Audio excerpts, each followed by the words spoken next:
And this is where you put Joseph, Yeah. so he couldn't interfere.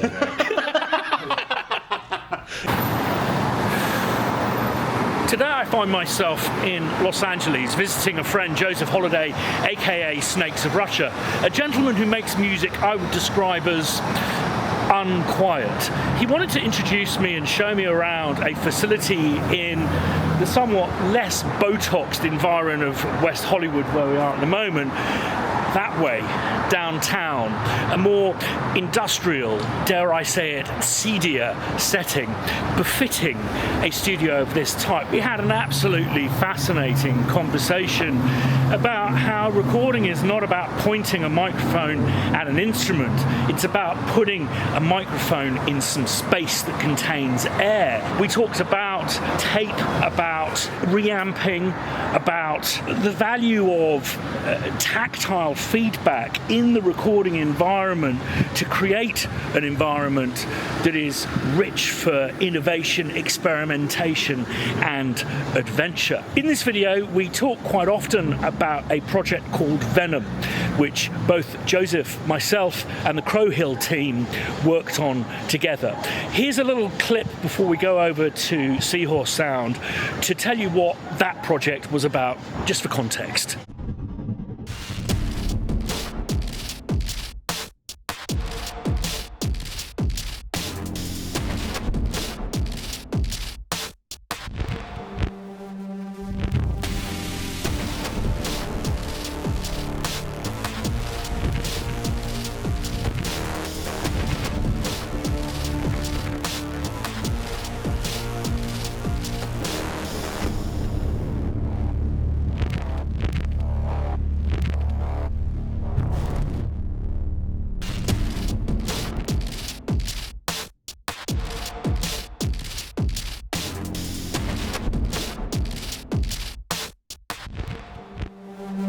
Oh, this was a handbag factory 100 years ago, maybe longer.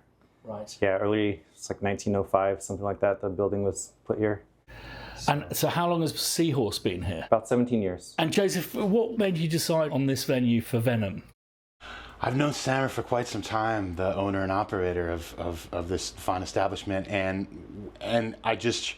this room is perfect, as we'll see, for all the reamping that I had in mind. You know, the space, the gear collection, you know, the plate reverb, the spring reverb, and it was kind of a no-brainer, really, as far as like where to do all the reamping. So, and it's just all about vibe in here, so it's great, yeah. Fantastic. Well, should we take a look? Yeah. Brilliant. It takes us just a second to get a vibe of a place, and this is just it's so much great gear in here, yeah. It's gonna sound nasty. Yeah. What kind of stuff do you predominantly do here? Mostly things with a full band. So we have plenty of space for people to get set up and nice big room for the drum kit. Yeah. Which is like really what the room excels in. Okay. It's like the big space, you know? Yeah. Great stuff. Well, should we start in the live room and then we'll have a look at the control room? But this is just awesome. Be careful. Yeah. Oh yeah. You need an assistant. Yeah, to just hold your hips. Man. This is like an art gallery. It's just absolutely stunning. So what I instantly get out of the space is it's one of those kind of free spaces where you go, you just decide what you want to do here. Exactly. And you work around everyone. Yeah, that's what most people that come in here are looking for, that kind of space where it's just, you can spread out, you can kind of get drums, guitars, bass all going at the same time, and then, we're going to run over, like plug into this synth over here, and there's, you know, tons of guitar pedals and a lot of cool, strange, interesting gear to play around with. This is something that I'm quite unfamiliar with in the UK, is the idea that you can come into a studio and I see there's loads of drums, there's loads of backline and stuff. Is the idea that you can come in and use the stuff? It's not just, Yeah, we provide everything available here to any client that comes to use the space. So whether it's a photo shoot or filming, people just want to play around, write, tracking, like anything here in here is available for use. Amazing. Joseph, we have reverb units, we have plugins, reamping. Just pushing air, man. I don't, I mean, one could argue that you could get an impulse response, right, of the space and then do it all in the box, which is sure perfectly acceptable. But to me, I don't know. I just enjoy the process. I enjoy I love doing the sessions and hearing all the drums played through loudspeakers in a room and then captured, and then listening into control room and mixing all the different channels and listening to each one solo. And there's just a magic in that. And sure, I mean, it's like we might as well try, because and the results were incredible. It's exactly what I thought, and it was going back. It's something that I experimented on in my last record, on my last record with reamping synths and drums, and I love the way it sounds. So it's probably something that'll be in my process forever. But I really wanted to capture that with this library, and this room was perfect for that because, like Dave was saying, I mean, it's massive. It's just these are big sounding, drums because of this room and because of the reamping and stuff like that. Yeah, and it's more fun. At the end of the day, it's just how cool is it to hear your drum samples being blared through PA speakers? You know what I mean? I mean, it's just great. And with that, mono synths through a bass amp. I mean, that's just a sound.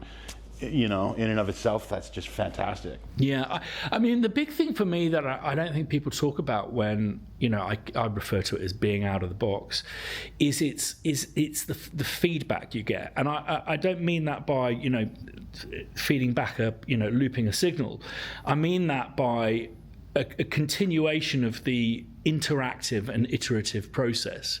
You're in a room and you're fine-tuning things and you're working with the space. It's not just it's not like adding a filter. I want it to make this photo vintage, so I'm going to add this filter. It's about working with the environment to create something totally new and unique. The space as an instrument. All my favorite records are probably recorded that way. Pet Sounds on down, you know what I mean? Yeah, Dave was responsible for engineering all of the reamping sessions, and that was the thing, was like, hey, what should we put? I'm like, this is your room, you know it best, you know where to put the kit, the mics, the drums, and everything. So, and then we just went and had to listen to everything. I'm like, yep, sounds great. When someone like Joseph comes in, how do you go about selecting the different bits of kit to use for a process like this?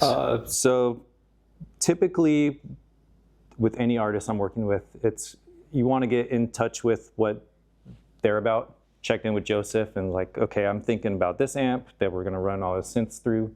Like, what do you think? I'm going to pull out these mics. You have experience with those, you like those, like the kind of sound that's going to come out. And so early on, we're both kind of on the same page. So as we're going through a whole day of work, 2 days of work, I think. Yeah, 3. Yeah. Wow. 3 days of work. That we're both happy about what's going to be happening here. I get the sensation this room is designed for stuff to be played loud in. Yeah.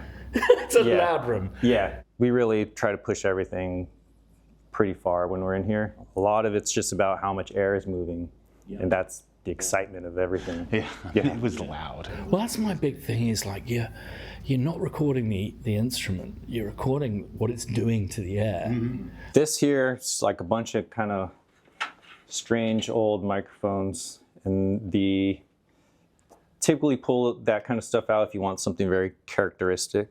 Okay. And then our main mic lockers here. So keep all the more high-end professional stuff. I believe the synths through the bass amp was with the RE20. Okay. So that's just super classic. Mm-hmm. Do you know that they call them elephant cocks in Germany? I believe it. And we did. I'll never tire of reminding. Yeah. No. It's important. And then, a lot of the drums that we did were also with the RE20.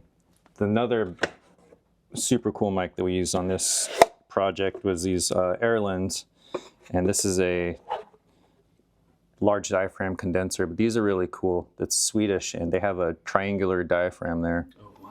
Mm-hmm. Can I go you can catch it, yeah. We had a stereo pair of these set up in the room, far rooms, and they sound massive. They pick up like, especially, I don't know if it's our room, if it's just the microphone, something, but as far as like a room mic, these have the fullest, like richest low end that I've heard from any of our mics in this room. And are they Omni? These are cardioid. Okay. Yeah, just a fixed polar pattern. Apparently they're pretty big in the black metal scene, so yeah, kind of fits. And then what for the mids we used the Coles. See, we have the Coles Yeah, we here. used the Coles for the mid. And you know why they're called Coles? There's two engineers in the BBC, and one was called Colin, and one was called Les. Really? No idea. Wow. Dropping Yeah. science on us. Yeah. Crazy. Well, I had no idea. So the Coles cool. is super legendary ribbon microphone, British made, and these are one of our go-to mics. It's like my favorite mic in the whole studio. These are crucial for drums for us. It's just a beautiful microphone. What I love about Coles is they're characterful, but also insanely versatile. Yeah. I'm actually bummed that we didn't use this though at all. Oh shit, man! You got shortchanged. I'm seeing that. Yeah, we could reamp. Let's do it. Is there anything esoteric in the collection that you enjoy getting out from time to time? Yeah. All the Electro Voice microphones. Right. I mean, it's a secret that's like not kept by anybody anymore. But all the Electro Voice dynamic microphones are just amazing. Hard to find these days for the price they used to get them at. So, And what kind of application? Oh, anything. Vocals a lot, guitars, and we'll throw them up on organs, piano, just all kinds of stuff. Yeah, they're wonderful. So how has this? I mean, look at this. You know, just the pedals here. How has this collection evolved? It's always, we're just adding more and more. You know, we have friends that come through, leave stuff behind. It gets rolled in because, you know, we let them know, like, oh, hold on, hang on to it. And, you know, like all of us gear people, we like kind of get hooked on something and we just want to find as many of those as we can. So we're just always adding more and more, especially with guitar pedal type stuff. It's so easy to pick up a few here and there. And yeah, and it gives people so many options. You know, not everybody has access to 50 guitar pedals of different makes. I just get a sense of try some shit out here. Exactly. And that, Absolutely. because I don't know about you, but I've got 3 plugins I use just all the time. I know how they work. Yeah. But here it's like it's playground. It's a toy box. Yeah, and that was the spirit of the project, I think. Yeah, and you've got this insane selection of backline. So can you take me through the reamping? Did you use the same speakers for everything? How did you go about selecting those? Yeah, we used PA speakers. Yeah. We had those set up right here, and then we had the bass cab right here. That's a SVT cab here. That was in the middle. And then yeah, so we had those, and we had close mics on everything, and then we had the Coles about here. Right. And then the Swedish ones. The Erlins. Yeah, those are about here. So yeah, so that was the thing. And then while we were getting that, we also got it through the plate reverb and the spring reverb. And Joseph, you had pre-recorded, pre-processed those sounds? Yeah, so I made everything in my spot and did all the drum samples and the bass samples and everything up in my spot, and then just kind of laid them out in a Pro Tools session, and then I brought them in here, and we just once the sound, once we got everything sounding the way we wanted it to, then it was just about rolling and talking about records and coffee and stuff. So yeah. And everything that you used was analog as well. Yeah, I mean, for no reason other than to give myself a limitation. Like I'm certainly not a purist. But that being said, I mean, I got my hands on some great gear for this project, and of my own, and borrowed some from some other people, and just as a limitation to kind of keep it in that I believe in limitations. I think it's great. So to take that and just kind of process only analog signals, and then we reamped them here, and almost everything in the path afterwards was analog as well. It's nice to see, as a keyboard player myself, that we haven't been left out either at this studio. This looks amazing. Yeah. This wasn't the MS-20 I used, but the MS-20 features heavily on both the bass and drum patches, like heavily. I mean, it's I would say this library is like it's almost about 50% MS-20. Drum stuff, a lot of the the synthesized drum stuff is MS-20. A lot of the bass patches, and then my Moog Model D. I got my hands on a Pulsar 23, which was just mental, and some Eurorack analog stuff like the Make Noise DPO, the Steady State Fate Ultra Perk, which is insane. Making kits and basses that were meant to go together, and kind of like so this kit and this kit with the same name were made together with the same kind of gear and signal flow and everything. So yeah, that was the idea. But the MS-20 is kind of the star of the show for this library, for sure. It's funny how like Roland and Moog, Yamaha, Prophet, stuff like that really dominate when people talk about like this era of synths and stuff. But the Korgs are amazing, aren't they? I'm borrowing one from a friend that just, I don't think he's ever going to get it back, really. But and it was just, I borrowed it for this project, and I've always kind of leaned on my Model D. But man, I borrowed the MS-20, and I'm just like, where have you been all my life? That kind of thing. It's incredible. It's incredible, and I mean, I'm a proud owner, and I don't use it enough. But you've inspired me. Kick drums. I mean, it will forever be in my kick drum sound design toolbox, forever. Yeah, it's fantastic. Do you want to take us through to the control room? We can have a look at. Oh, absolutely. Oh man, what a space! It's so interesting. So often I come into the studios, and it's one of three brands that is usually sitting there. But this is a Sony. Yeah, it's a MCI. Okay. And this particular model was manufactured by Sony, but previous to that, they were making all their own equipment. So it's a little bit of a partnership between Sony and MCI. And what's the kind of age of it? Somewhere between 78 and 81. I don't know exactly, but it's about that era. And are there any characteristics that you enjoy about it?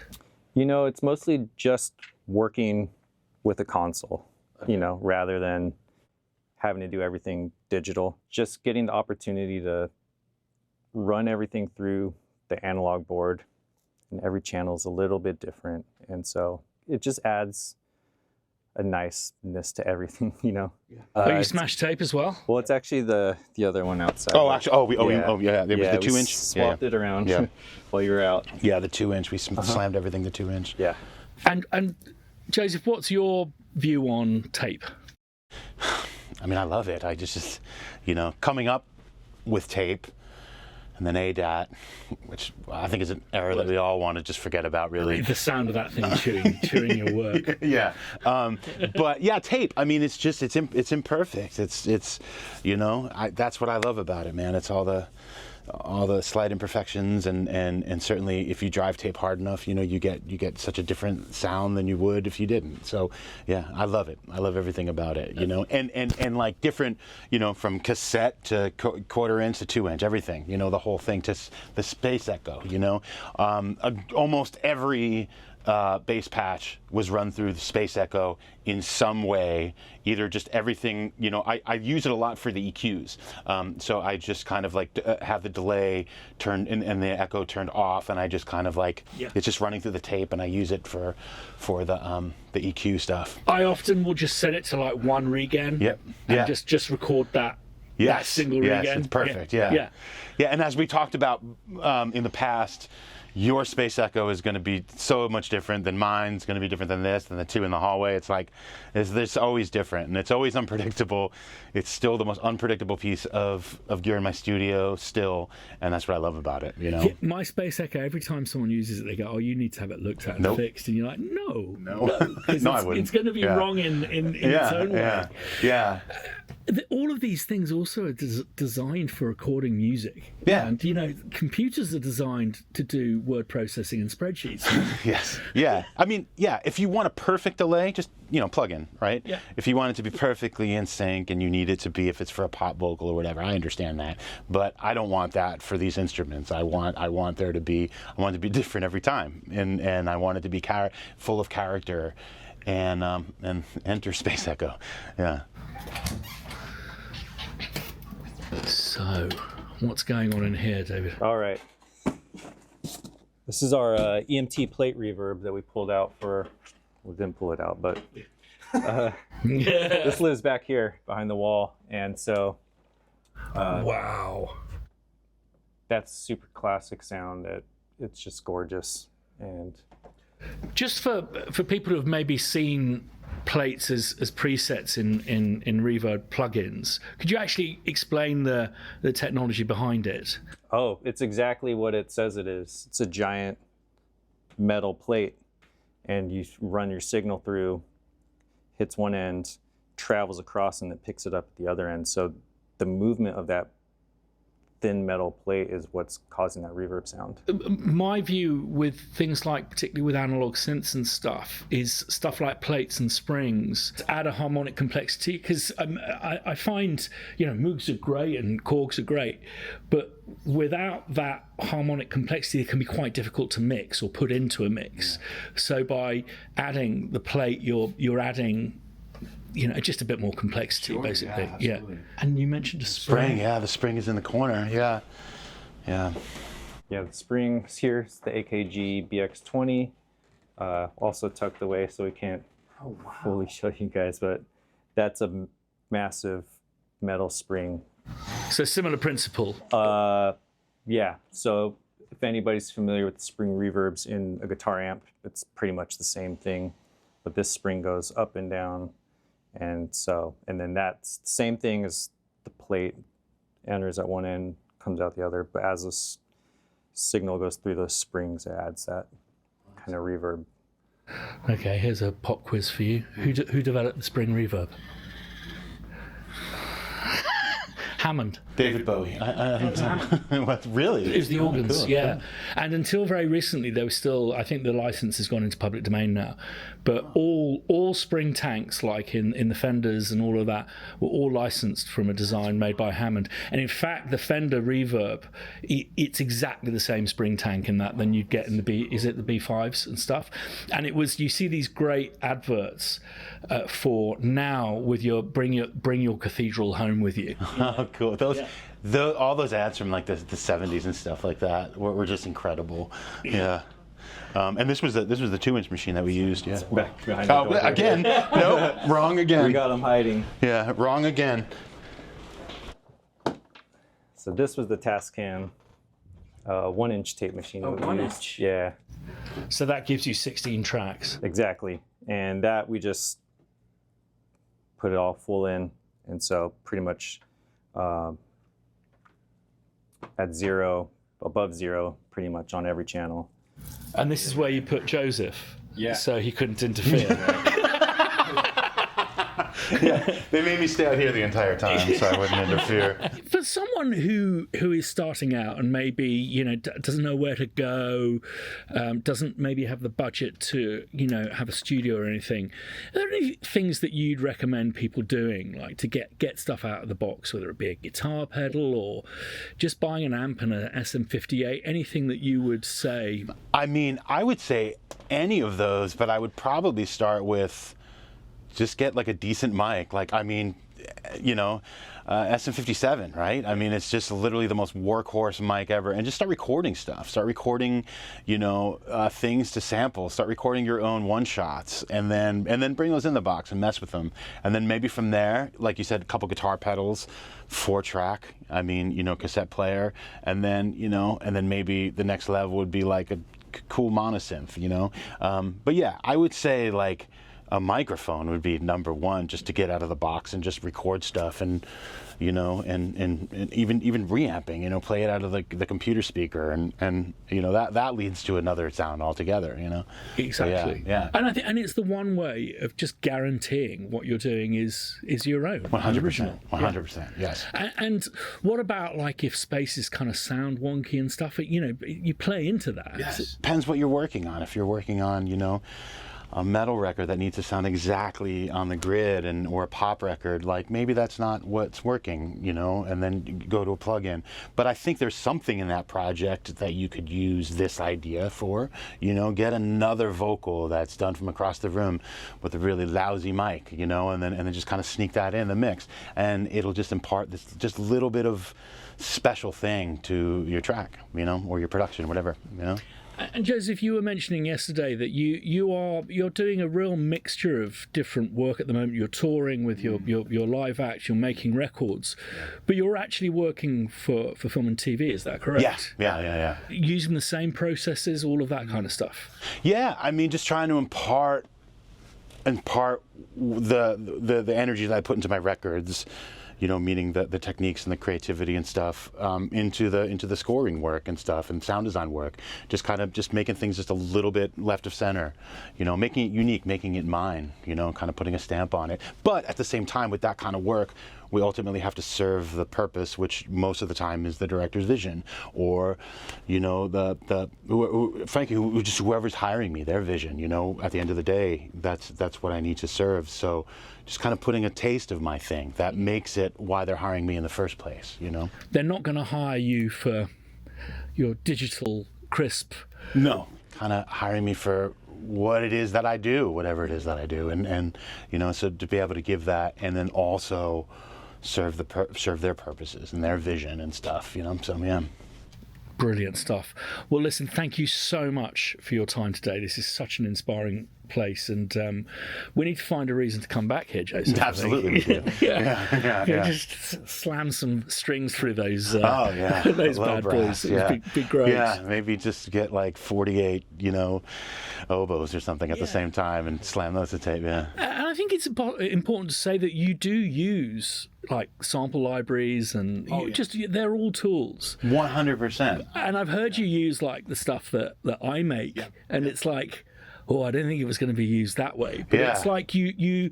What I really appreciate about your work is there is no sanctity. It's like you're not a purist. No. You're gonna, if that sound source is good, but it's a starting point, isn't it?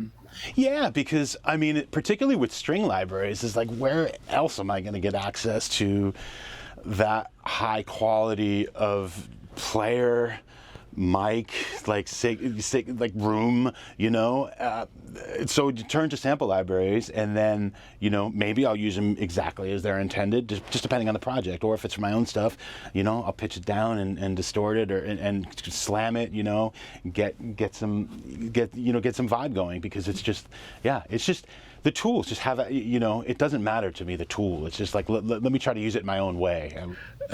Do note that whenever someone says they're going to take a sample and pitch it, the word is never up, it's always down. Yeah. Brilliant stuff. Well, listen, thank you so much for your time. It's just a wonderful space here. Brilliant. To find out more about Seahorse Sound, there's details in the video description down below. And tell me, if you've stumbled across places that are as cool as or Seahorse Sound, where would those be?